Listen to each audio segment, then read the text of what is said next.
He is the leader of Top and is an economist, I believe. Is there anything else you want to add to the introduction? No, all good. I live in Wellington, but I grew up in the far north and spent my teenage years in Auckland. It's and then yeah, since then I've been an economist, Yeah. run my own business and written books and that sort of stuff. Yeah. Where did you study, actually? I'm curious. Auckland University. Oh, yeah. Yeah, I recently graduated, so now I've What did got you a. do? Oh, I did a Bachelor of Science in Geography, so Cool. yeah, I just got a broad range of a lot of things, and Yeah, geography is surprisingly useful. You learn a lot of interesting oh skills yeah, in there, and science, of course. yeah, it's definitely shaped my views on housing, that's for sure, which I imagine we're gonna get into in a sec. I kind of want to start this off because I guess I think that you guys are one of the more sane minor parties, so I wanted to and minor parties what they do is you have to make coalitions with people, right? And I want to know if you're going to be in coalition with someone, what are the sort of top three policies that you guys would be pushing for that I guess would be your main ones that you want to like get through? So assume you get 5% and you're going into parliament. What are the top three policies you'd go for? Yeah, the top three for me would be well, the cost of housing and rent has to be number one. Look, this is the biggest issue that we face in this country. It causes economic problems because we spend so much of our money on housing and can't invest it in businesses that create exports and jobs. Obviously, it creates poverty because the cost of housing is the key driver of poverty and inequality. And lastly, it causes environmental problems because we've been sprawling all over our best productive land and then driving to get into work, and we can't afford to do that with climate change coming up. So housing is definitely number one there. The you know affordability of housing and rent. So we need to reform the tax system. We need to allow more building around our public and active transport networks. Need to bring down the cost of building supplies. There's a whole bunch of things that need to happen to ensure we have affordable housing and rent. Yeah, I And think in the meantime, we need to. Sorry, yeah. to talk about housing, it's something that I've started thinking about a lot this year, and I realize how I guess broken the system is, and it wasn't. I guess the biggest wake up call was like the current policies that the Labour Party released, what they'll do if they get in. It's the most like wet noodle thing I've ever seen, where like you have one of the most popular prime ministers of all time, like probably the most political capital of any government since maybe like World War II or something, and this is the there's no like vision here. It's such a it's so point like it's you might as well not even address the problem. Like that's the amount of like effective change it'll do. Yeah. Yeah. I mean, we have some of the highest taxes on businesses and other forms of investment in the world, and some of the lowest taxes on property. And we wonder why everyone puts all their money into property. And all Labor's talking about doing is increasing the taxes on the returns from other forms of investment, but not property. So Yeah, that's because just going to make the problem even worse. I think I was talking last week I was interviewing Dr. Jonathan Barrett, and he was talking about like tax equity, and essentially I think what he was saying was like there's a difference between like vertical equity and tax structures and like horizontal. So horizontal would be Yeah. like the same thing. So like the upper tax bracket, like you're taxing their income, sure, but like a lot of their like other income will be from like the gains they'll make off like selling a house or like the housing incomes, and it kind of I guess the fundamental thing like that comes down to this with the housing issue is like we see housing as a form of investment here. When like I think if you talk to most people and you explain this, like, hey, we think everyone should probably have some sort of shelter or like house of some sort. So why are we treating it like you have to make money out of it? And the prices are always going to go up. Like the system just doesn't really, Yeah. it's going to keep going like it is. Yeah. 100%. And it's only going to get worse with Labor's tax policy and the quantitative easing that the Reserve Bank's doing at the moment. So yeah, it's really pretty bleak for young people looking at that housing market continuing to go up. Yeah. Do Yeah, you mind explaining quantitative easing? Because I'm not very good at sure, economic stuff. So that's okay. I mean, effectively, the Reserve Bank's job is to keep inflation going, and of course, right now that's really tough because people aren't spending. Everyone's a bit nervous. And so what they normally do is just bring interest rates down. And when interest rates come down, um, then people are more likely to borrow money and invest. They also have a bit more money because they're not paying as much in interest charges to the bank, all that sort of stuff. The trouble is that interest rates have got so low that they can't really go any lower. Are we hitting So like 0% in some cases? Like I saw, I yeah, don't know how yeah. relevant it was. I saw something where like apparently some sort of investment had gone to like negative interest rates. Yeah, so that's the government bond rate. So people, private investors are buying debt off the government, and they're basically saying we will pay you, government, to look after our money as long as you give most of it back to us at the end of that time. So that's yeah. So negative interest rates have gone negative for the government at the end, which makes it so totally crazy for the government to be so worried about debt right now. But Labor and National are just obsessed with keeping debt low. What they should be obsessed with is getting the best return on investment they should for that investment dollar. But we don't hear a lot of talk about that. Yeah, well, it's not even that. It's like I actually looked into this more. And like we have one of the lowest debt rate like debts to GDP in the OECD, like by a pretty Yeah, big margin actually. Because I think I public know, debt. yeah, Yeah, public debt is really low. Government debt. Our private debt's quite high because we're obsessed with housing and we like to borrow money and put it all into the housing market. yeah, and therefore like everyone's stuck in the system, so it's never going to go down until it gets forced to. Because yeah, I think it was something I've been thinking of an idea, and I guess I'll share it with you. But I was thinking at some point like I might try and make like a housing party one issue thing and just try and force some change because like I'm one of the lucky ones. Like my parents are pretty well off, so like oh they're like privileged rather, and like they made good decisions with money. So like they're in a position where I'm gonna I'm gonna be fine for this. But like I know a lot of people like who aren't going to be fine, and that's a really big problem in society, right? Like you said, there's so many problems that come downstream from this, like the societal impacts, environmental impacts, obviously the economic impacts, right? Like people can't afford to live somewhere, well, they can't live there, so Yeah, yeah, absolutely. But that conversation does bring us to one of the other big priorities that we'd have if we were in government as a minor party. We really want to make sure that this investment, this massive investment that's coming out post COVID, the COVID recovery. I mean, this is a once in a lifetime opportunity to future proof our economy and build back better. But we need to make sure that those investments are going to where the return on investment is greatest. But at the moment, it's just being used as a vote buying exercise by all the parties pretty much in Parliament. They're choosing their pet projects and promising this and promising that, and in a hope to get votes. It doesn't. They're not really looking at where the actual best return on investment is.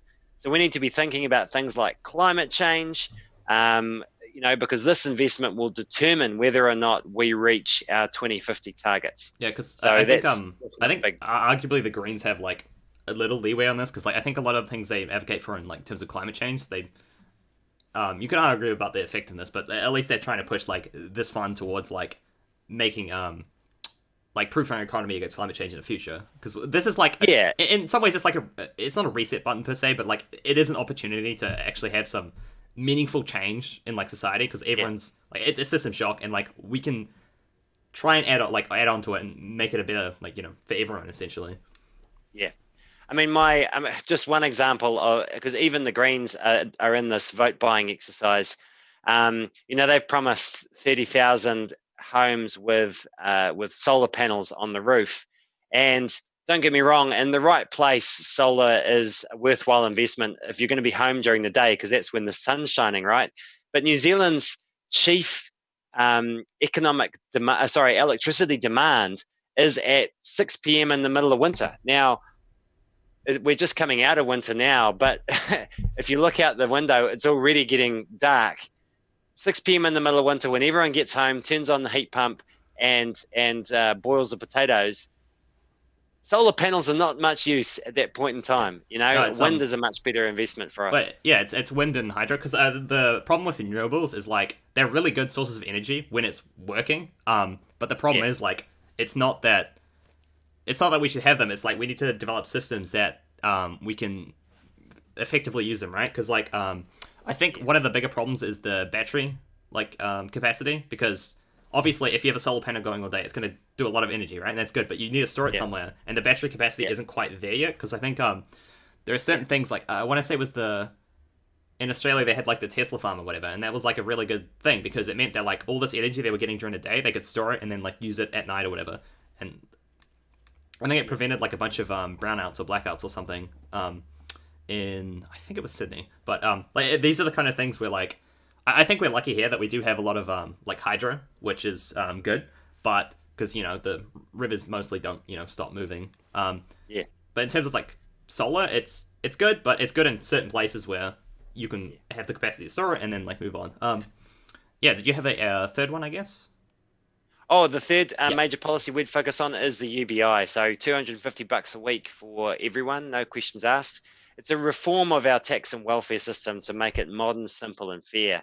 So the idea is you have a UBI matched with a 33% flat tax rate, and you can get rid of most of the complex, punitive, and archaic benefit and complex tax system, reduce a whole lot of bureaucracy, and provide people with some certainty so that they can retrain, start businesses, take time Yeah. off to look after their kids, whatever it is they I want to think this do. was something a lot of people had questions about. I just wanted to ask, sorry, you said 33% tax rate. Do you mean on the UBI or like in general, like we?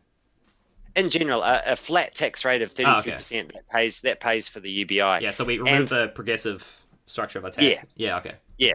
And that means that higher income earners effectively get a much lower UBI than everyone else because the tax rate abates it away. Yeah, so this would be like in addition to doing other like tax reforms as well, like upper bracket ones like a Yeah. capital gains or something. Okay. Yeah. What we're talking about, about a property tax, which would allow us to tax property more and then reduce the tax on other forms of investment, so that we get people investing in businesses that create jobs and exports. Yeah. Bring down the tax on KiwiSaver, that sort of thing. But that's a separate tax reform. Yeah. I think I have some other questions, but there were a lot of questions about the UBI specifically and like how it's going to Great. work. Yeah. So I will just find them. One sec.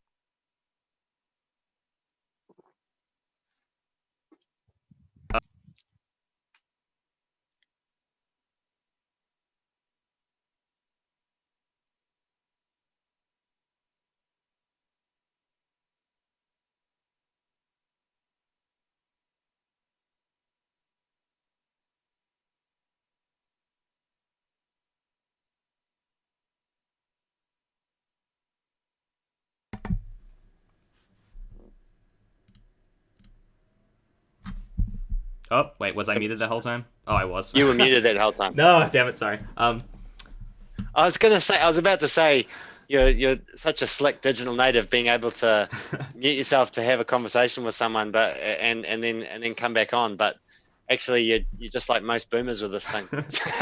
No, it's Talking while you're muted. yeah, no, it's I've only had this microphone for like a month, so I'm still figuring it out. And I always forget, Yeah. I always mute myself to cough or whatever, and then so sorry. The question was this is I have a bunch of questions about UBI. The first one was kind of Yeah. like how would this rollout look like? Like, how would you roll out UBI? Yeah. So now's the perfect time to roll out a UBI because obviously we need, we're in a position where we need an economic stimulus. So giving people a UBI now would be ideal. Um, and then you could phase in the tax changes afterwards, to sort of allow for a bit of a stimulus in Yeah. the economy. So it'd essentially be like how the wage subsidy is operating now. We kind of shift from that towards UBI, and then we like Yeah. yeah, okay. Yeah. I think that's that could because I know that obviously you want to keep the economy like moving at some pace even when you have like restrictions like level 2 or whatever. So I think that Yeah. could like I've always been interested in the idea of UBI because it seems like one of those things where at least from what I've looked into where like it theoretically works, but like I don't think there's been a major sort of area where it's been done where it can say like, oh hey, this is like really good for people. And I mean, it's possible that it could be us, but I'm always There's been lots of trials around the world, but you're right, nothing on a really big scale. Yeah. yeah, because I'm wondering if like hypothetically we would need like a US state. I know that when the presidential election on like Andrew Yang was a big proponent of this, but I'm curious if like we had like a state or something there or like a state in Australia or like Canada or something like actually did this, and it could be interesting to see if like it would work in that like at a large scale in that way. But I'm not sure if you obviously could because funding. Like you probably need some sort of national funding level for this, but I'd be curious to see. And who knows? Maybe if you get in, we'll see something like this. There's a lot of other questions about this though. Actually, people were pretty curious about this. I think there's a question. Why does the UBI only start at 18 when people are legally allowed to move out at 16? Would there be like exceptions to this, or like Yeah. students, for example, who move out to you know Yeah. yeah? So How would this work? if you are becoming independent, you'll be able to apply for the UBI earlier. Yep. Yeah, so this would just be like process. Okay. Yeah. It just doesn't happen automatically. That's the only difference. Yeah. I'm not sure. Do you have some sort of like child UBI? Someone had a question about this. Yeah, there's a child UBI of $40 per child, Okay. How and would this? that allows us to get rid of most of the working for family system. Okay, like how would this work? Someone had a question like if you had like split custody, how would this specifically work in this regard? Yeah, I mean, obviously, with any sort of split custody arrangement, you have to come to financial arrangements. So the UBI would just be part of that. Oh yeah, It's yeah, fair enough. I mean, the whole system encourages parents to come up with an arrangement themselves, so that the state doesn't have to intervene. That's the idea. yeah. So basically, the idea is to like lower the sort of administrative costs of it, and then like Yeah. basic. Yeah. Okay. And there is another question. So someone had this. This is, I think, an important question. Like, what do you say to people genuinely in poverty who cannot survive on a UBI, who need additional supplements for various reasons? Do you plan to mean test these people? Like, does that obviously not defeat the purpose of like removing the administration? Yeah, I mean, you can't get rid of the welfare system entirely. There are some people that won't be able to work and will need some sort of top up. But the idea of the UBI is that if you're able to work, then you will, because there's a really good incentive to, because you don't lose the UBI. So at the moment, the current welfare system traps people in poverty, because when you start working, not only do you get taxed, but you also have to pay back your benefit. It starts getting clawed back. And so a lot of people, if you're working, for example, minimum wage, for a lot of people, for you're working for between $0 and $4 an hour for up to 25, 30 hours a week. So that's a real disincentive to get out of bed in the morning, pack your lunch and take the bus to work. So the UBI really does make work pay, and the winners out of it are that working poor. People on the minimum wage, for example, would leapfrog the living wage, so they'd be a lot better off. Yeah, because So I think yeah, it's the idea of like what is the word? It's like a hand up, not like a hand out. Like it's basically allowing yeah, people to have the capabilities themselves to actually like start working or start doing like yeah. things that It's trying to remove the disincentives to effort, really, that currently trap people in poverty, and that welfare trap. yeah, fair enough. I want to move on. So I think unless you have anything to add about the UBI specifically. No, I mean, that's really the key thing. It is designed to encourage people to work, to retrain, to start businesses, to look after their kids, all that sort of stuff. And the big thing about it is that, I mean, I think it's inevitable, because automation and artificial intelligence is coming. The job market that you'll live in, Connor, will be completely different to the job market that your parents have lived through. 40-hour-a-week jobs for life are gone. 1 in 8 jobs is going to disappear in the next decade, thanks to artificial intelligence and automation. It doesn't mean there'll be widespread unemployment, but it means people will be retraining, moving in and out of work all the time. And so the UBI just provides that basic floor for people to stand on with all of this change going on. Because I think I was reading somewhere where basically like people like as the generations go on, like we're supposed to like we're more likely to change jobs like multiple times.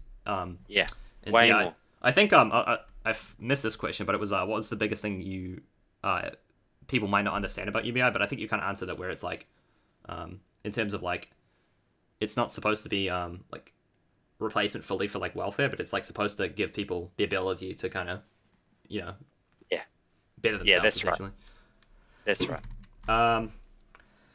All right, I wanted to talk about the sort of media debate stuff, and I guess in turn like some electoral reform. If you, Yeah, yeah, yeah, because great. this was interesting to me because like when I kind of look at this, I look at it more of a what I guess is providing value, and I think that Top's voice provides value, right? But then I look at like the other people who are on the debate stage, like, well, specifically, Advanced Party. I'm gonna call them out because they're conspiracy theorists, but like, the point of like, what value does it add having them in this debate, and like excluding, Top, or I think the multi party got included, but like, there's no Yeah. value in this. Like, it's such a weird concept that like that kind of people who like blatantly spreading misinformation get like a platform, but then like a party which you guys got a pretty good chunk of the vote last time, and so it's obviously people resonate with these ideas. So like it seems weird. And I'm wondering how do you think we kind of solve this? Do we just need to make a big fuss of it? Like, do we need to get the major parties kind of like back involved in this? Do we need some sort of referendum maybe, or Well, we've been running a petition online. You can feel free to check it out and add your voice that way. Top has a Facebook page. It's on there. Uh, but yeah, I mean, it is a massive issue, and for the television organisations. I mean, I'm assuming that giving Advanced New Zealand a platform is good for ratings. That's the only reason I can think of that they have included them in the debate. I mean, it is concerning, and it's concerning for for MMP because the numbers of small parties in Parliament have been dwindling. It's very difficult to get into Parliament, and therefore it's very difficult for people to have new ideas, to be exposed to new ideas, and for new ideas to sort of permeate the political discourse. So, it is a massive challenge to democracy, and that is why Top exists. We're now a movement. We're funded by uh, our supporters and powered by our volunteers, and everyone giving a little bit is what keeps us going. So that's our we plan to just keep getting our voice out there and uh, getting people to join the movement, and eventually people will have to take notice. yeah? Because I think one thing I found interesting was like I think it was the number of voters for like Top was like massively disproportionate to like I guess the donations in like total, like from Yeah, it's something like that. One thing I was gonna sort of ask you about is like I think I wanted it was 2012, right? The Electoral Commission did like a analysis on like yeah, MP and how it's working, and I think one of the things they advocated for was like dropping it to 4%. And yeah.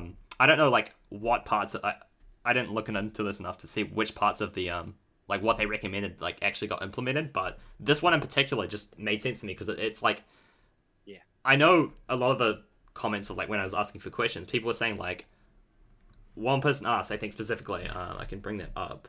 Where is it? So like, how are you supposed to convince people to vote Top when your polling is so low? And they said like, I'm not the only one who wants to vote Top, but doesn't want to throw away their vote and risk losing like a left wing party. So Greens, Labour in that regard, I would guess. And so like until Top is polling at like 4%, they're not gonna like vote for them. And this was something that I've thought about in 2017, where I was like, I wanted to vote for you guys, and I was thinking like, if I vote, if I don't, if I vote for you, and then like because of that, National gets in, which they very nearly did. Like that's a problem to me because I don't think that the status quo wasn't working back then. I don't think, and this is kind of like the idea of it, like how are we supposed to one encourage people to vote for smaller parties, and then two either have some like this reform to drop it to like 4% or something to make it more viable for small parties to be in. Like how do you force the big parties to do that, and like how do you convince people at least right now to vote for you guys? Yeah, so there's a lot that needs to change, right? I mean, none of those MMP recommendations were implemented. They actually suggested that it could go, the threshold could go to 3% without much of a problem, but they suggested 4% just as a starting point. Yeah, I think Um, the arguments I was reading was saying that like a lot of the arguments people who would be anti that were saying that like with other forms of government where like we have M&P where they're more unstable, you see a lot of like splitting with like minor parties and there's no like consensus. But again, like I think even the commission noted that like New Zealand's not like that, right? Like we're a more stable democracy, and because of that, right, like we can actually we would be able to implement that better. Like it would Yeah. work here essentially, is what they were arguing. Yeah, yeah. I don't see any problem with dropping it to 4 or even 3%. We also need reform of electoral donations. There's a lot of dodgy stuff going on that and people are being investigated. To three of our biggest parties are being investigated for it right now, and one of them's in court. So that's pretty terrifying.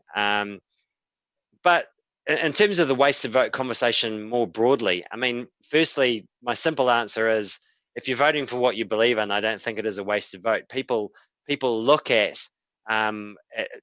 who people are voting for, and we've already seen from 2017. Some of Top's ideas have been picked up. I mean, one of the reasons we're having a cannabis referendum right now is because Top pushed that so hard in 2017. So there are lots of every vote does count. And I guess I would ask you, I mean, I hear what you say about 2017, but this time round, Labor looks certain to win. I mean, if Labor gets more than 50%, would you feel like your vote was wasted voting Um, for them?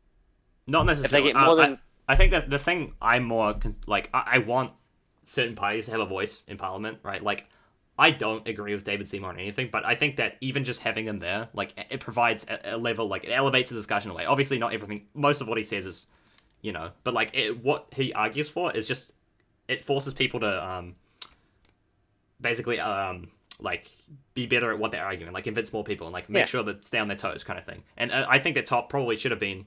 I think that if it was 4%, I'm pretty sure you guys would have gotten in 2017. And I don't know if that's the case now, just because Labour's sort of a monolith. I mean, maybe with those like tax announcements, they'll be thing.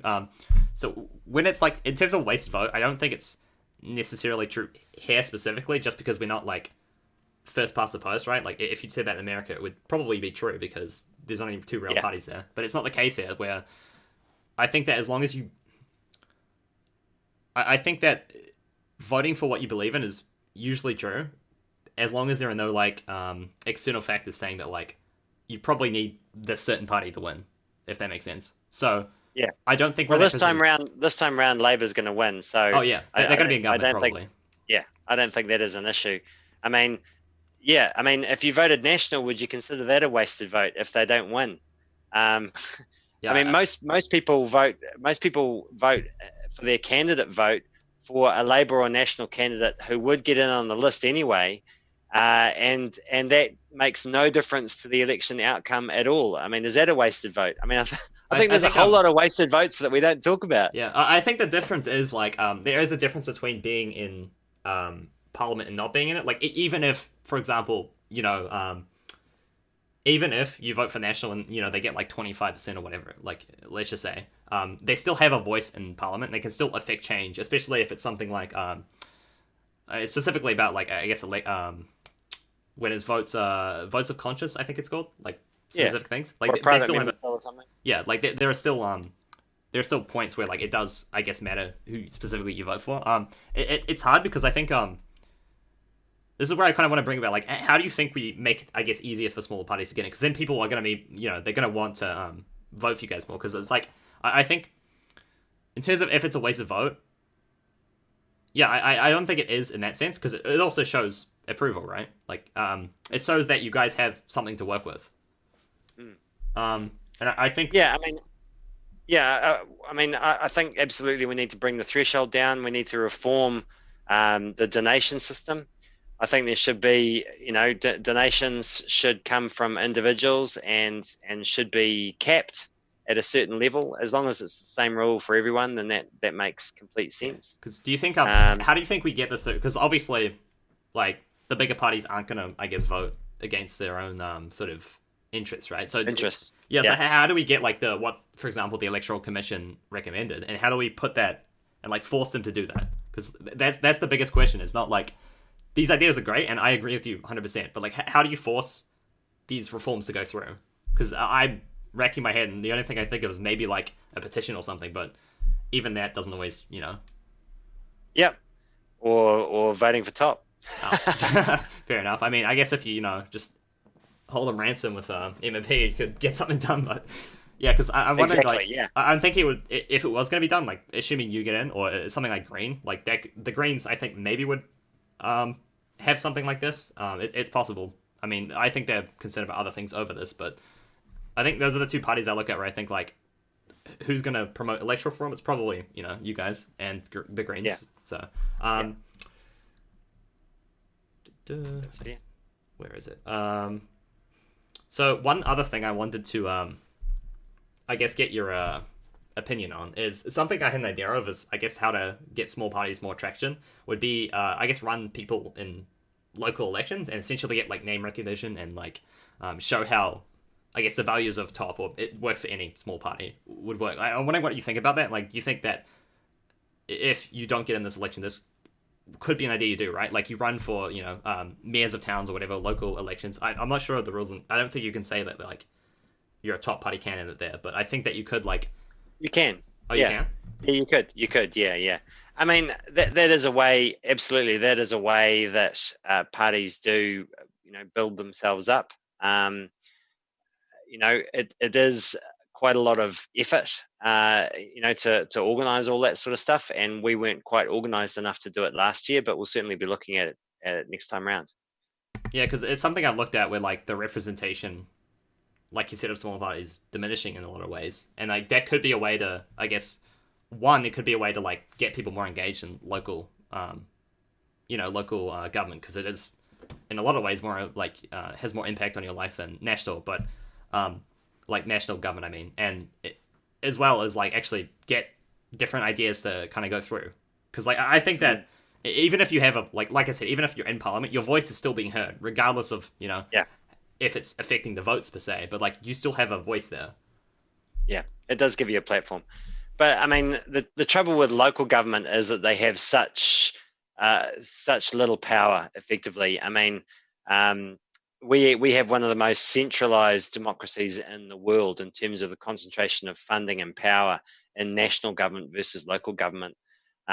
So, yeah, I mean, a lot of people get voted onto councils and then get frustrated because they they can't really do much. Yeah, I mean, So, that's not to say that like because I think especially with something like the spatial plans for like cities and stuff yeah, those are in a lot of ways like that's the local government doing these things even though they have national guidelines like it's still that kind of like whatever goal they're heading towards it's whoever's on that at that moment like pushing towards that and those are the kind of things where like it'll get funding or whatever from which is obviously from the national government but and obviously rates but yeah because I don't know it's weird to me because I think that local government is very important. I think that there is a lack of engagement. Like the voting turnout for rates are sure. shocking. I think I'll kind of bring it back to the, I guess, media part of this. How do you think we get smaller parties onto like these, small party debates? Because honestly, I was thinking if my thing ever grows enough, like I'm happy to just have the small parties on and stuff and have like pretty liberal sort of requirements for that. But at the same time, Yeah. like it's obviously not going to get like a national attention as like it would on TV1 or whatever. No, but the internet is great for that, and that hopefully that will continue to democratize politics a bit in terms of giving people more exposure to new ideas. Sadly, the other side with social media is that people tend to get trapped in their echo chambers, which can cause some issues. Yeah, Um, it's also like you know uh conspiracy theories and stuff. It spread like I think it's basically a virus like in a lot of ways that like you can have good ideas that'll spread really quickly or you can have bad ideas that'll spread really quickly and like yeah, there are things you can do in a lot of ways to like prevent that but it's still like an aspect of it where it's like it's a decentralization of information. It can go everywhere and it yeah, can be good or bad and I think people obviously focus a lot on the bad but there is also the good elements of it where you can build like real grassroots kind of movements and stuff to like promote good ideas yeah, and yeah. It's a meme generator, yeah I mean a meme spreader. yeah Yeah, because I think that could be I actually, guess one way to I guess circumvent like because surprising like well unsurprisingly rather like the media has a lot of power in this regard, like whose voices are getting heard, and Yeah, yeah. they want the apparently they want like you said the clicks, and I'm inclined to agree with you because I have no other like I wouldn't understand how else they would allow like a party like Advance to get airtime. Yeah. I mean, I think we're going to have to look at public funding of media in terms of public interest journalism so that they actually do this sort of stuff. But there really is no excuse for it. I mean, in the United States, look at the Democratic primary last year. The first debate had 20 people on it. They had to spread the debate over 2 nights with 10 people each just to give everyone a go, and they slowly whittled it down. They should be doing similar things with minor parties. Having a platform where everyone gets to have a say, and then whittle them down throughout the campaign. Yeah, I mean that's kind of like the where I would at least hope to see it, right? Like it's obviously you should have restrictions, right? Because you don't want someone who's polling at like 0.001 or something. You want to have like a move up from like 0.5 to 1 to continue like that. I think that was kind of the main things that I wanted to talk to you about. I have a ton of questions about different things. I think we've gone over some of them.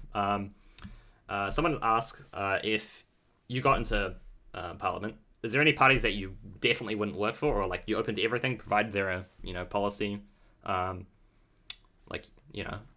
concessions?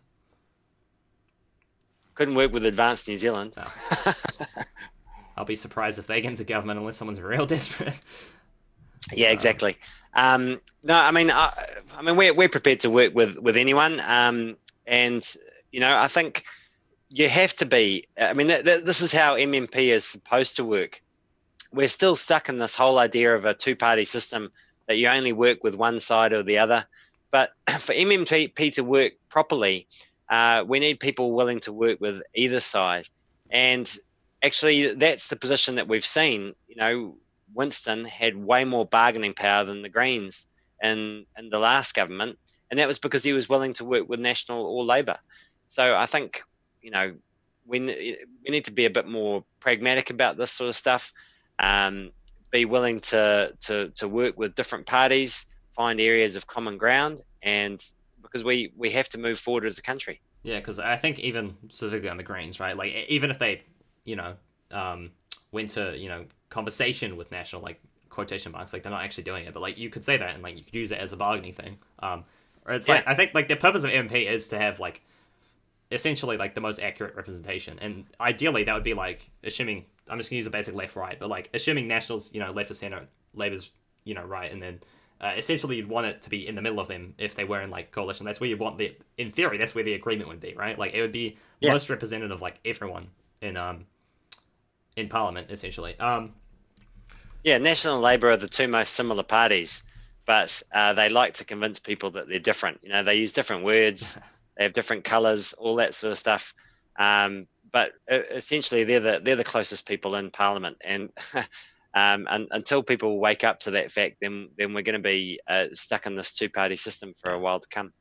I mean, they're different enough that they are different, but they're close enough that like I would say personally, obviously, like I'm more left-leaning. I would say personally, Labour's better than the alternative, but that doesn't necessarily mean they're like amazing, right? Like I think that's where there is a bit of a disconnect where like you can have something better, you just need to essentially vote for it, which I guess comes back to should you vote for a smaller party even if they're not necessarily polling as high as you would like. Okay, sorry, been over. Yeah, there's a rule in economics that it's if there's two people selling ice cream on a beach, they'll end up standing right next to each other in the middle of the beach, and that's pretty much what's happened with Labour and National. They're I mean, in some ways, I'm curious how, because most people are in general like the sort of center of like a political spectrum, right? Like most people are sort of middle ground. They have things they'll care about more than others, which is why they'll usually go for one party or the other. And I guess it's because of that, like I don't know if they broaden their horizon and see like, hey, there's a party that more accurately represents my ideals. I think specifically, this was an observation I had. I realize a lot of people actually play politics like a team sports, and they kind of vote for whoever their parents did. And I'm wondering like how you get people more actively engaged in this sort of thing. Yeah, I mean, or a lot of young people don't vote at all, right? And uh, from when I talk to young people that don't vote at all, it's usually because they think it doesn't make any difference. And when you look at the last 30 years of national and Labor governments, you you can see what they're talking about, right? It's been pretty much same old, same old, and a few minor steps in different directions at different times, but pretty much it's been it's been a similar outcome no matter who's been in power. So I mean, I think the good thing about COVID is that it really shows people that real change is possible. We can achieve something if we set our mind to it as a country. As a country, I think we often tell ourselves, for example, to bring it back to the housing market, oh, we can't change anything. This is just how it is. It's always just going to keep increasing in value. There's nothing we can do. But we absolutely can sort it out if we want to, if we actually put our mind to it. And I think that's one of the good lessons I've taken from COVID is that people um, can see that real change is possible if they engage, if they vote. Yeah, because that actually just made me realize something. I think there is people aren't stupid in a way that they'll vote for their own self interest, right? Like if you own a house, you want it to keep going value, so you're gonna continue your thing. But I just realized with COVID, right, there are things that we do that aren't necessarily like beneficial to us at that time, right? Like wearing a mask is uncomfortable in a lot of ways, or like social distancing isn't fun, right? But even though we do that, it's because we know that there is a like sort of broader positive impact that we have, and I think that maybe this is the kind of where we need to go with something like housing, right? Like obviously a lot of people are invested in this and they want to go higher, but like I thought like, hey, why is residential housing specifically an investment? Why should we be making money out of this? I think that if you talk to enough people, make them realize that even though that your personal benefit is going to be less, that the overall benefit to New Zealand as a whole is something that's like really good. And maybe this is the way that we need to start like talking about these things, post COVID, where we can be like, hey, like even though that this is going to be a slight negative to you, overall it's going to be really really good. Absolutely, 100% agree. Yeah, because I've got a whole bunch of things. I think I mean speaking of housing, I think we've talked a little bit about. Is there anything more you want to add about how to, I guess, correct New Zealand's housing market that we haven't gone over already? I mean, I didn't really talk much about the local authority issue. I mean, and we mentioned that local councils don't have a lot of power, but they also don't have a lot of incentive to allow new housing development, and they don't have the money to create the infrastructure that's needed for those new developments. So, actually, funding local authorities properly would give them the incentive to invest in infrastructure, and would give them the ability to build the infrastructure that we need. So things like cycle lanes, and the water infrastructure that we need in our cities. I mean, you know, the the fact that you guys are in have run out of water up in Auckland there over winter that's not a drought, man. It's mismanagement. Yeah, it's I don't even know. Like I think it was, even though this drought was really bad, I think that like the fact that they didn't have any like restrictions on it till basically after like most of the water had run out was kind of like um I think Yeah. specifically on this I don't even think it's just like funding local authorities. It's probably funding them in the way to like do more beneficial infrastructure, right? Like we don't need Mm, more suburbs. We need high density. Well, at least in my yeah. opinion, we need high density Exactly. there. Like there are things that we can Exactly. incentivize. We can say like, hey, this funding is for this or whatever. Like go and do this. Yeah. Um, Yep. I think that'd be Absolutely. that's And it. it is, that sort of stuff actually does make sense for local authorities in the long term if they have the money up front to do it.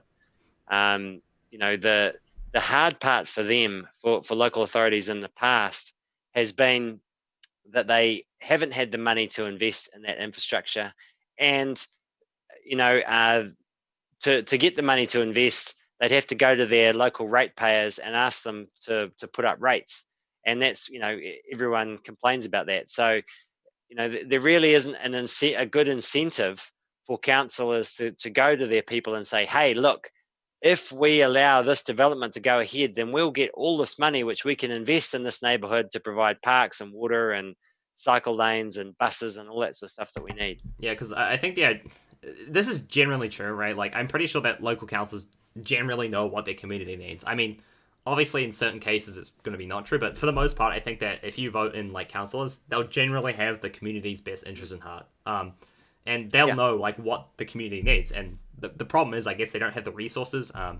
There are a lot of, I'll say about Auckland Council, I think there are, in some way, it probably needs to, like, be changed in a way, because, like, where I live, I don't exactly feel represented by, Auckland Council, because it is such a massive area where it's like... It's huge, yeah. Yeah. It's not to say that, like, a broad thing in Auckland would be good, but, like, the entire, Auckland region is a lot of people. Like, I think I want to say it's like a quarter of the country's population. It could even be higher than that.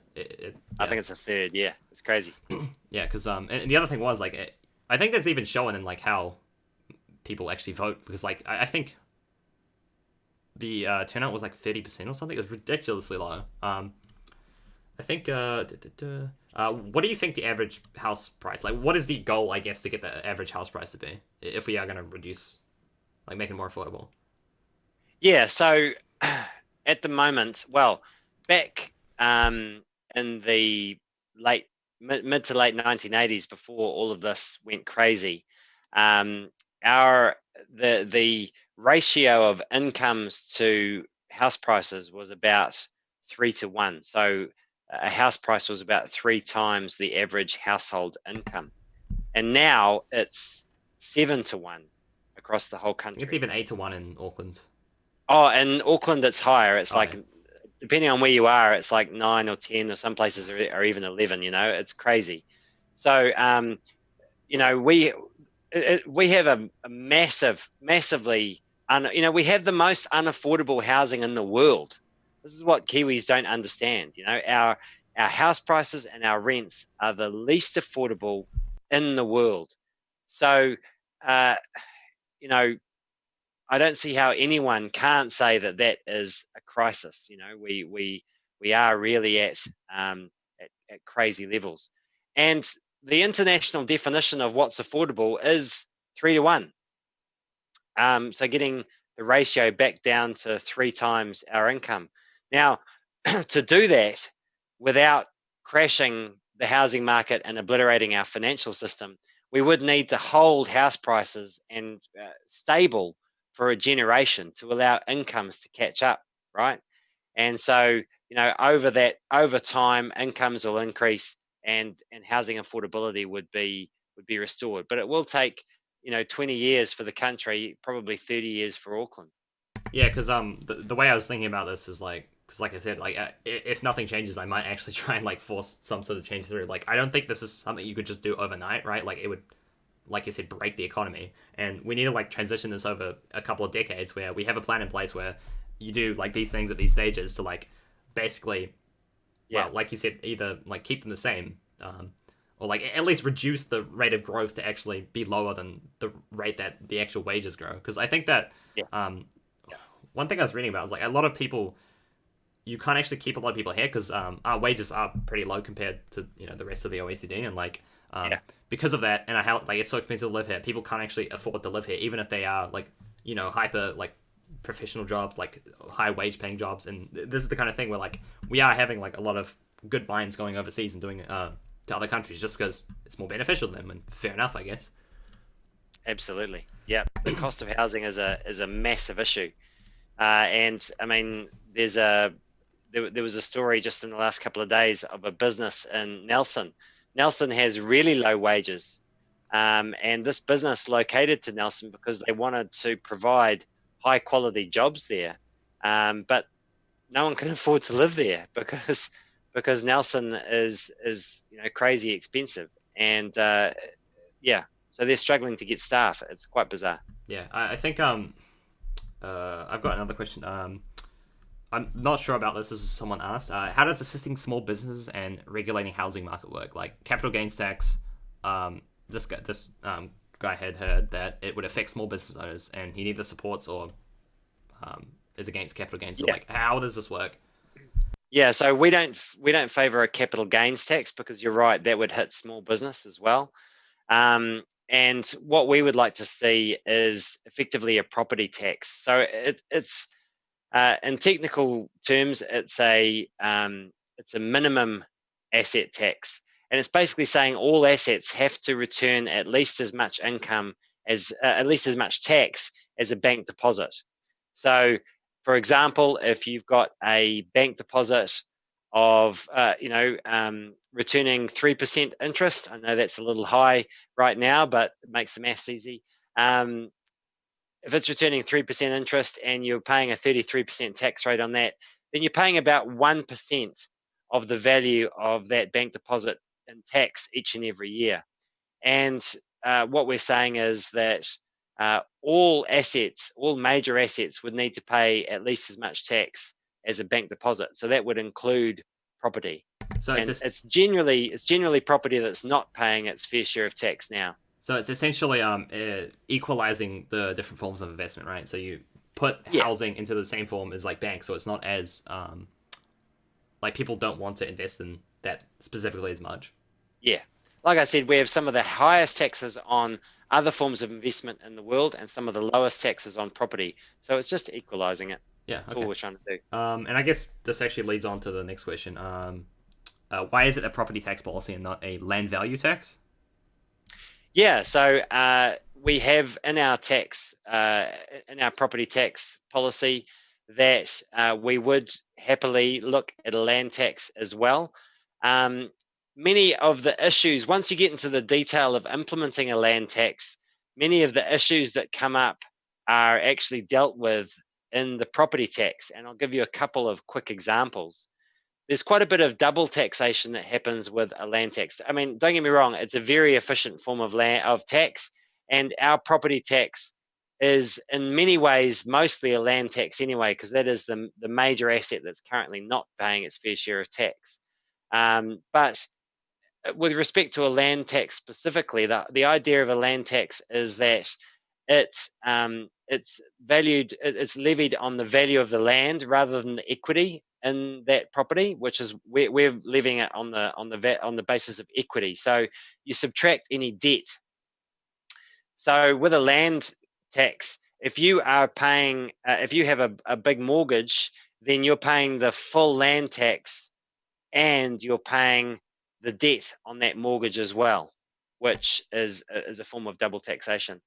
Another form of double taxation, you've Oh, blinked sorry. yourself. So be like specifically on that, like it would be let's just say you had $1 million house because it's easy. So like you had $800,000 mortgage, so you'd only be paying tax on the 200% like you've paid off in that On the regard, and then 200,000, yeah. that you'd only be paying the tax on the 200,000 under our tax policy, Oh, but okay. under a land tax, you'd be paying a tax on the full value of the land, Yeah. regardless of how much debt you've got. Okay. That makes sense. Okay. Sorry. Yeah. Continue. So it's accounting for the debt. The other great example is say you own $1 million farm, for example. Now that farm, some farms are returning, say, 5% return each and every year, which is a pretty good return, and they're paying tax on that 5% return, right? So you might have one farm which is worth $1 million, which is already paying that would be about $15,000 a year in tax, and you might have another farm which is worth $1 million, which might be just a poorly run farm, or might be very good at avoiding tax and is paying zero tax. Now, those two farms would pay the same land tax as well. So that farm may already be paying $15,000 a year in tax, but they still have to pay a land tax on top of that. With our tax, we'd be taxing the chap who's not paying tax, but we wouldn't tax the person who's already paying the tax on their 5% Yeah. return. So like in asset rich things like farming, there'd be like an exemption of sorts where like whatever if you're already paying tax on it, it would like through what you earn, you could write that Yeah, off. Okay, I see. yeah, Yeah. 'Cause, I know that double taxation is frowned upon in a lot of ways.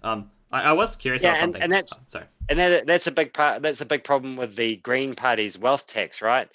Is that I mean, we already have quite high taxes on businesses, as I said previously, and we have low taxes on property. And the Greens wealth tax would put the same amount of tax on both of those things. So I would be very happy with the Greens wealth tax if businesses weren't already paying a very high rate of income tax as it is. But if you're paying income tax as it is, and then you start paying a 2% wealth tax on top of that, I mean, effectively it destroys the incentive to invest in that business at all, which is a big problem with that Greens Yeah, wealth tax. yeah, because I think the way that I think personally you should tax things is like you want to tax more the unproductive ways of whatever you're doing, and then like Yeah, lessen the tax burden on areas in which you want uh, activity to happen, essentially. Which is why like you would yeah, put more tax burden on like housing specifically, and then like take it off yeah, productive yeah. stuff like farms. Yeah, okay. That's right. And when the Greens like to point to Switzerland as being a great example of a place where a wealth tax has worked, and but then if you look at the business tax rate in Switzerland, it's 8%. It's very low. So so it's doing kind of exactly what you're saying there. It's taxing all assets equally, and that really punishes the unproductive ones. Yeah, I think bouncing off this is kind of my question.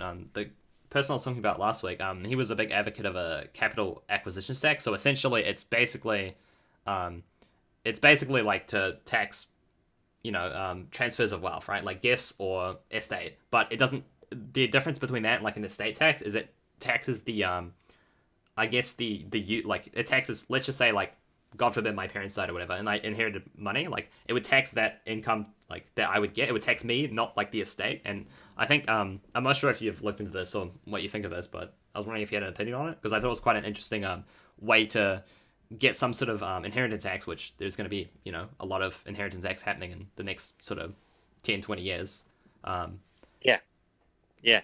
I mean, the, the there's a lot of implementation problems with inheritance taxes around the world, and I haven't looked at your friend's particular proposal, but generally speaking, um, with inheritance taxes, you tend to you tend to create tax planning, which is really rich people find ways around it, and that can be through gifts.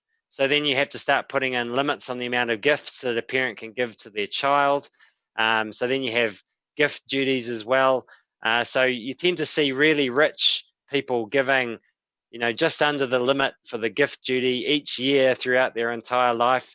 All this yeah, sort of stuff. I think So it gets specifically quite on complex. yeah, specifically on this, I think the idea was that you're not taxing the gift per se, but you're taxing the person who's getting the gift, right? Like it's basically like another form of income, right? Like I get, let's just say 100K from my parents. That would be the thing that would be obviously there'd be a upper bracket, or I think there would be, but like that's the thing that gets taxed. Like it's me getting taxed, not the actual estate. And I think that was like the difference he was saying between like that and an estate tax, because the estate Yeah, tax is the estate getting taxed, therefore it's like a lot harder to avoid. yeah. So then the question becomes, are you going to are you going to count all gifts as income, or are you going to have a threshold above which you count that? How much is that threshold per year? I You think know, Ireland specifically had different variations of it depending, like if it was like a parent to a child, it would have a different rate as opposed to like between strangers or whatever. So yeah, yeah, I think that'd yeah. be I one way to mean, do it. yeah, but my point is that all this stuff gets quite complicated quite quickly when you delve into the detail, and it ends up just creating a lot of jobs for accountants and lawyers to figure out ways around it. Um, the good thing about our property tax, or you know even a land tax or a wealth tax, if you did get rid of that, the business tax problem that exists, um, those taxes, I mean, effectively, if people don't have the cash to pay them because they're retired, for example, they can let that tax build up as a debt, which then becomes an estate duty anyway. So I I think those are much simpler ways of creating estate duties. Of course, people don't like to see a debt building up while they're still alive, but that's just something we have to get our heads around. Yeah, I mean, like one of the problems about taxes is what I was having a conversation with him about was like obviously the perspective on them is really important, right? Like when you hear death tax, it's like alarm bells ring, right? And this is Yeah, kind of I guess where you have to convince people is like you have to convince them to get the actual tax on. Where I think where he was coming from, like this has been successfully implemented, and it's like I think people can kind of get their heads around more. It's like a tax on you as opposed to actually like when you die, it's not the estate that's being taxed, but right. yeah, it's Yeah. it you could talk about this all day, honestly. Um, I think I had a question saying Top doesn't have any LGBT um, policy. I'm not sure if like you guys haven't developed that yet, but I was wondering. I just want to give you a chance to comment on that. Yeah, I mean, there's obviously lots of issues under that umbrella. And we have gone through the rainbow election asks and have responded to that. So that should be up on their website soon. And we will be publishing the response we gave to them on our website as well. So that will be going up on the top website in the next within the next week, I Yeah, would okay. think. But the really high level point to make there, I think, is that I mean we do want to embed, we want to embed everyone's rights that we currently have in the Bill of Rights into a written constitution. And absolutely, we do think that in the meantime, the Bill of Rights should be beefed up to acknowledge, um, you know, uh, sexual and gender diversity, all that sort of stuff. Yeah, I think that's a all good things to advocate for. Honestly, I mean, the more inclusive society, I think, is generally seem to be better societies. I Yeah, and specifically, and the re I mean the reason for that is because of mental health, right? Like people need to be accepted for who they are and to feel like they belong. And if you can provide that to people, it has huge dividends in terms of mental health. And so that applies to LGBT, but also to the same principle applies to why uh, kohanga reo works so well for Māori because uh, if they're growing up being educated in a way that is sensitive to their culture, they feel like they belong and they do so much better as a result. So there is a lot to be said for that sort of stuff. I think a lot of the stuff is it also leaks out to other things like having a sense of community. It like Yeah, there are other social problems that are associated with that, and like solving these is really important because it means that you can kind of like improve these other social outcomes as well. I mean, because yeah, yeah. Having a sense of community is massive for mental health, and mental health is one of the biggest issues we're facing, right? yeah, because I think this is another thing where like it's semi-related, but like for example, New Zealand's a pretty agnostic / atheistic country, and I think that a lot of that community kind of got degraded in a way. And not to say that we Yeah, should replace it with religion, but like I think we do need to think about like how we're going to more effectively yeah, build those senses of community back up. And I think like there are multiple absolutely. ways to do this, but yeah, Yeah, um, and that's absolutely you know in terms of our mental health policy, that's our big focus is on building community, particularly for at-risk young people, because because of all the stuff that you've been saying. Basically, prevention of mental health problems happens in the community, and prevention is always better than cure. We can, it's great that Labor has put more into the mental health system and helping people make sure that they can get treatment, but we need to invest more in prevention to make sure that people feel like they belong and are part of a community, and so they don't develop these issues in the first place. yeah. I mean, I think this is like a broader discussion around like how our medical system works, for example, because a lot of that is to basically the idea is like you're currently dying and it's supposed to bring you back to a stage where you're not dying as opposed to like healthy. And I think that a lot of the preventive measures we can do, like fitness, right, like that prevents a lot of Yeah, the downstream like negative health effects you have. So it's kind of in the yeah, same regard as like mental health, right? Like there's a lot of things you can put into place which are going to lower these kind of these rates and stuff. And if you do that, then a lot of the downstream negative effects don't happen as often. yeah, um, yep. I have one specifically about animal welfare policy. They have a specific question here, but if you have some sort of oh, what's it about? Oh, this is more around like how we treat animals and like domestic ivory trade. I don't know how significant it is, but like a lot of stuff around treatment in animals in the farming industry and funding for animal welfare groups. Do you guys have any particular policies around this, or? I mean, the big thing for us is that high intensity farming isn't good for animals, it's not good for the environment, and it's not good for people. And that's why vets talk about one health, because the stuff that is good for animals is good for the land and is good for the people that are, using these animals as well. Um, so, we're a big supporter of One Health, and that idea is all about just ticking back on the intensity of our farming system so that um, the animals are looked after a bit. We have fewer animals that are looked after better. Farmers are less reliant on debt, so they're less stressed at the same time. And of course, fewer animals on the land means less environmental degradation. So that concept of One Health really is quite central to our environmental policy. I have one specifically for the Rongotai. I don't know how. Sorry, I'm really Oh, bad with. cool. They wanted to ask, what are your thoughts on the Watts Peninsula Reserve Plan for the top parts of Miramar and Timoto Karangi? Like, is there any? I imagine this is some sort of conservation or like reserve something. Like, do you have any thoughts on this? Yeah, yeah, yeah. I mean, it looks fantastic.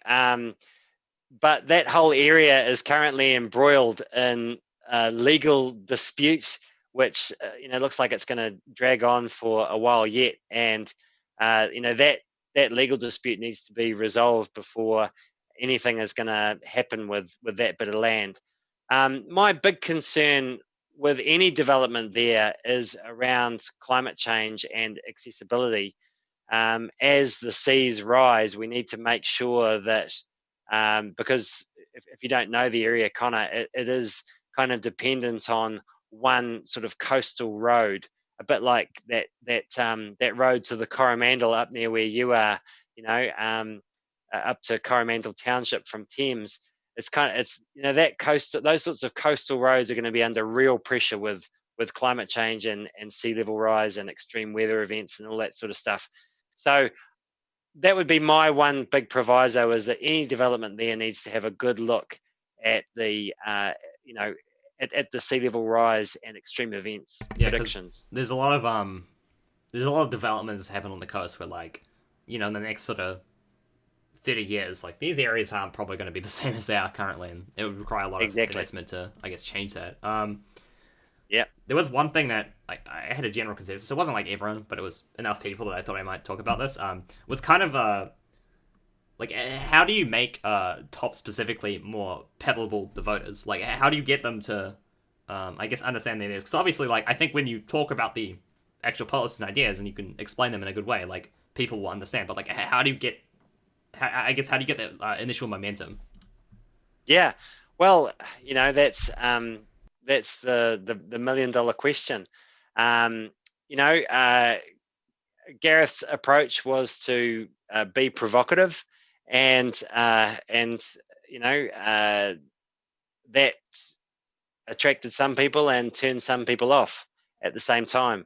So, in terms of the conversation that we had when we took over from Gareth, uh, we decided to move away from that approach and take more of a long term view. And it is, it is building up a political party does take time, and building that following does take time. Um, of course, right now we are targeting the electorate of Ohadiu, and we're hoping to get Jessica Hammond into Parliament there, which would get us all in. Would allow us for our party vote to count, and of course we also will be targeting the 5% as well. But I totally acknowledge that it takes time to build that movement and to get those messages across to people. Yeah. But like I said, I really do think this election, with Labor clearly winning, this is an election for people to think who would they like to see partnering Labor, and to take um, I don't see how your vote can be wasted under the current circumstances. Yeah, because I think specifically in this election, that's a good point actually. That like there is obviously a clear favorite, and I think the Greens are definitely running on this, where they want to say like, hey, like we need to step on if you want more like progressive policies. And I think that I imagine you're going to push the same way, where like this is an election where if you normally vote for Labour, right, like your vote isn't necessarily going to be like as if you vote for like top, like it's not going to be as wasted as it would be if in Yeah, let's say 2017. yeah, Uh, absolutely.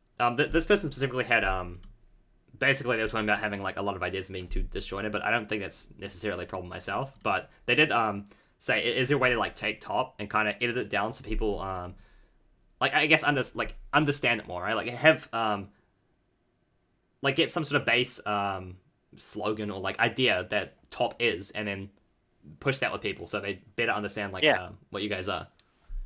yeah. I mean, and that's what we have developed over the last 18 months. We're all about real change that allows people to reach their potential, and that idea does transcend both left and right, which that's why we are willing to work with either side, um, because they both have valid perspectives on what it takes for people to achieve their potential. But the difference between top and the other parties is that we think it's going to take real change to actually achieve uh, the kind of society where people can reach their potential. We're definitely heading not in that direction at the moment, and so with that real change based on what works, we know what works from overseas, to take that forward. And in terms of the policies, I mean, this time around, like I said, we are focusing on housing, UBI, and a climate friendly COVID recovery. Those three things are central to our messaging. So totally acknowledge what your person's saying. We do have a lot of policy, but then every party has a lot of policy. So we are trying to focus our messages in that way. Yeah, I think pushing specific issues, like I said, like if I made a party that was based just on housing, I think it would get traction. And like pushing specific issues seems to be like how you kind of get your foot in the door, right? Like if you Yeah, think Greens, yeah, obviously it's like climate, and then they have all these other policies that they want to push for that a lot of supporters like, and they use the like the environment to kind of push their way into the door, which is fine, and then they transition that into like a broader I guess policy. So that could be like I think that's what at least from what I'm getting from you, that is what you're going to do with like the housing specifically and the UBA and stuff, and then yeah. like use that to kind of broaden like to the rest of the policies you have. That's right. Yeah. Um, And I mean, in terms of, I mean, because I know you've made the comparison between us and the Greens many times tonight, and what I'd briefly say is that we are a more business-friendly version of the Green Party. Effectively, we think that businesses can be part of the solution rather than part of the problem, yeah. which certainly the more left-wing side of the Greens um, do not share our views on that. Yeah, I mean it's not to say that like there isn't obviously differences between. It's just because like it is the easiest comparison where like they do Yeah, yeah, obviously do a lot more progressive changes compared to like most other smaller parties, particular, but yeah, bigger parties as well. absolutely. Yeah, I had another question on the significant coverage and stuff, but I think we've talked about that quite a bit. I did have like a specifically this person kind of has a few key issues they wanted to I guess run down. Do like a sort of quick fire thing if you wanted. Go Um, for it. so what is tops focus on infrastructure? So specifically around transport. Like, is there anything you're going Yeah, to so incentivize or? I mean, we think that infrastructure spending should go to the place where it has the best return on investment. Uh, and so there's no easy answer to that question. What I would say is that in terms of transport, the one bit of infrastructure that has the best return on investment is cycling, way more than road or rail or any of that stuff. Cycling is streets ahead. I think that specifically pushes towards like cities. Like cycling, I think should be a bigger part, like having cycleways and stuff. What Yeah, about sort of regions? Because obviously they make up a yeah, part, and whatever you put in may not necessarily have like you said, the return on investment. It may not be like the biggest return on investment, but it is obviously still important because a lot of people need infrastructure there. So what do you say to that? Yeah, yeah, absolutely. And I mean, what I would say in terms of the infrastructure in the regions, well, uh, many small towns and bigger cities are struggling with water infrastructure. We definitely favour greater investment in local authorities, as I've talked about before, which would allow that sort of stuff. Um, but I mean, looking at most of the regions, probably the best return on investment in terms of transport infrastructure is going to be improving the safety of the roads in those areas. And there's going to be plenty of work to do with that in terms of building resilience to climate change in the Yeah, years ahead. 'cause I know there's certain I'll say like backstreet roads around here which are quite shocking, and like obviously we have a pretty high road toll, so in this regard is important. What do you think about like there's basically a concept of it would be extremely expensive. I don't know if it's particularly viable, but like I guess you could roll it out where you would literally like you'd have some sort of I guess national railway, right? So because I think that it's one thing New Zealand is lacking a lot of regards. Like we have a pretty high road traffic, but our rail system is pretty subpar compared to most other countries. So do you think there's any I guess viability in that way? I mean, the Greens have been pushing intercity commuter rail, and the business case came back on that, and it's terrible. Um, so, I mean, I think really the rail is going to be a big part of our solution for freight, for moving freight around, absolutely. And we need to look at whether we can get hydrogen or electric rail set up a network right across the country to help take trucks off the road. But for getting around in between cities, I really do believe that it's going to be switching our car fleet to electric that will take care of that. Yeah, because there is like obviously the culture is really ingrained in having cars. So I think that like even if I guess you did build rail like in that regard, I don't know how much many people would transition to it. Like I think Yeah, one of the things about public transport which is really important is like having people use it, right? Like, if people don't use it, there's yeah, and I think that's where like I guess because we don't have that culture, like it'll take some time to transition. Which maybe you're right in saying yeah. that like we would need electric vehicles, say. And I mean, I think the big push to get people out of their cars should be in our cities. It's where we need to focus on providing good public transport and good cycle and walking facilities for people to get around. But we also have to give people the option of living closer to where they work and play, so that they don't have to commute. Oh, it's high density housing. That's the answer.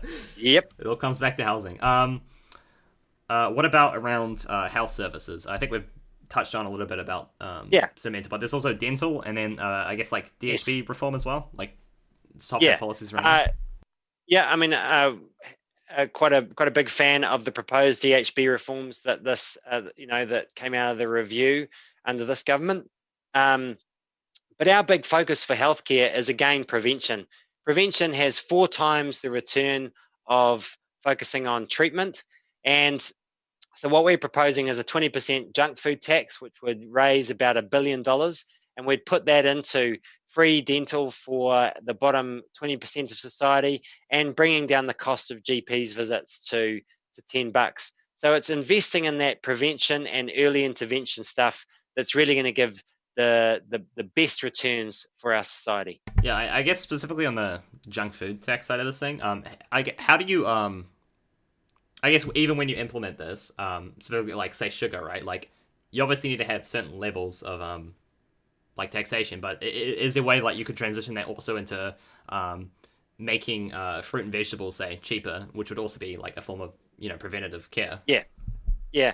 So what we're talking about is expanding fruit and veggie boxes, which are already exist in a lot of parts of the country, and so they are cooperatives, and they basically link up people with growers in their area, so that people can have access to fresh seasonal produce, and that's at wholesale prices.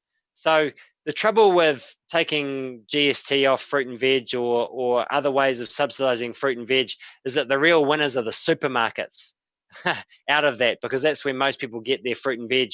And basically, the supermarkets rip us off at every opportunity they can take. So we need to get them out of the system, and make fruit and veg cheaper that way. Yeah, so it's essentially take out the middleman, because I know that a lot of for example, like food wastage, right? Like if a tomato has like a bruise on it, it's less likely to sell, so they won't necessarily Yeah, and I guess maybe in that way, like if you did have this sort of wholesale thing, you can have those type of fruits where they're perfectly edible. It's just like if it goes to a yeah. supermarket, it's not going to sell, so they're not going to put it on the store.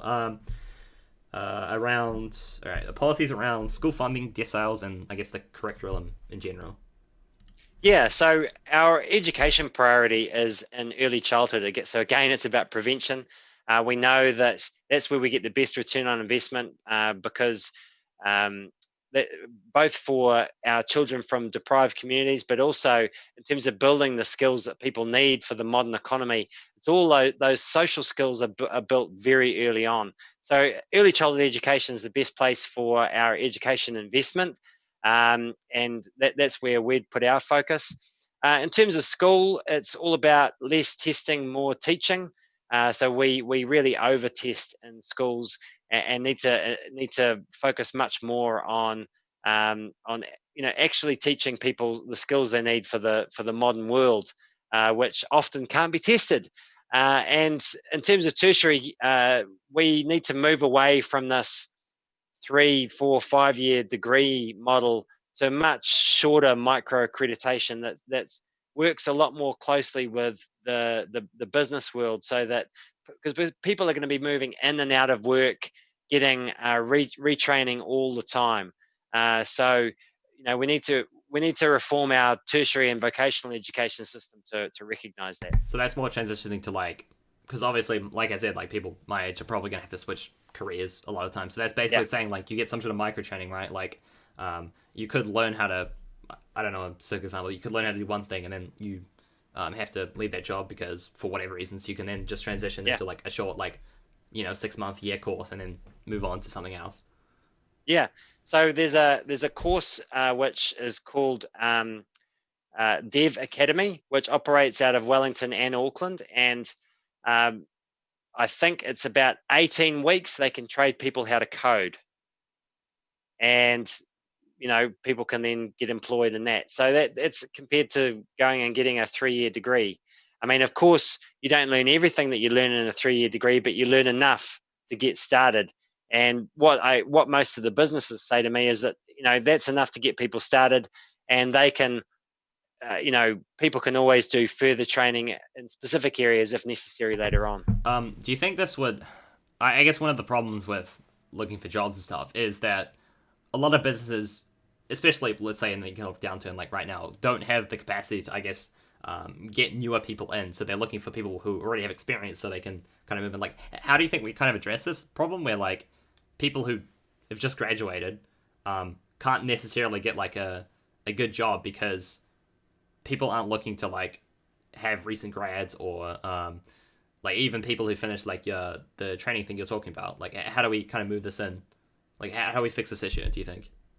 Yeah, well, I mean, and that's why I think our tertiary and vocational education system needs to work a lot more closely with business, so that people can be working and studying at the same time, doing internships, so that they pick up experience, and expanding that apprenticeship model across other forms of education, so that people can be, um, you know, potentially.